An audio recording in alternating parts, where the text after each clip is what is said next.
सत्संग में आने से आपको ज्ञान होता है और वो परमात्मा द्वारा दिया हुआ, परमेश्वर द्वारा दिया हुआ ज्ञान उन्हीं की अमृतवाणी में आपको सुनाया जाता है, जो सच्चिदानंद घन ब्रह्म की वाणी है, जो पांचवा वेद है।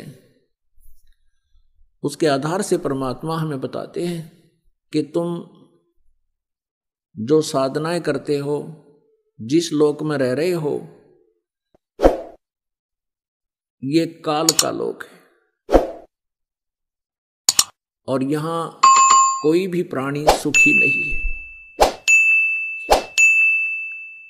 परमात्मा स्वयं आए, कबीर देव जी चारों युगों में आते हैं। सतयुग में सत्सुकृत नाम से प्रसिद्ध होते हैं और पूरे युग में सत्सुकृत नाम के महापुरुष के नाम से जाने जाते हैं, ऋषि के नाम से।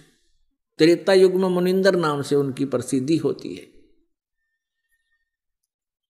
और द्वापर युग में करुणा में नाम से,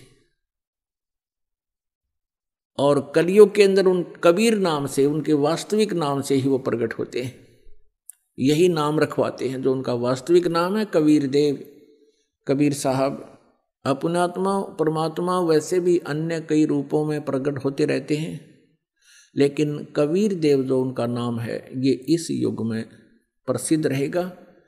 इसके इक्विवेलेंट और कोई प्रसिद्धि परमात्मा की नहीं होगी। परमात्मा के ज्ञान के प्रचार बहुत कुछ होंगे, उससे हमें लाभ भी बहुत मिलेगा, लेकिन परमात्मा का नाम कबीर देव ही चलेगा कलयुग में। तो चारों युगों में आकर के परमेश्वर ने ज्ञान तो हमें दिया, लेकिन इस काल ने हमें स्वीकार नहीं करने दिया। अब वो परमेश्वर अपने सतलोक शाश्वत स्थान से चलकर आते हैं, सनातन परम धाम से चलकर आते हैं। उस सनातन परम धाम में, सतलोक में कोई कष्ट प्राणी को नहीं होता। वहाँ जरा और मरण नहीं है, जरा मीन बुढ़ापा, मरण मीन मृत्यु। वहाँ जरा मरण नहीं है, वहाँ कष्ट कोई नहीं किसी के शरीर में, किसी प्रकार की कोई टेंशन नहीं है। उस लोक में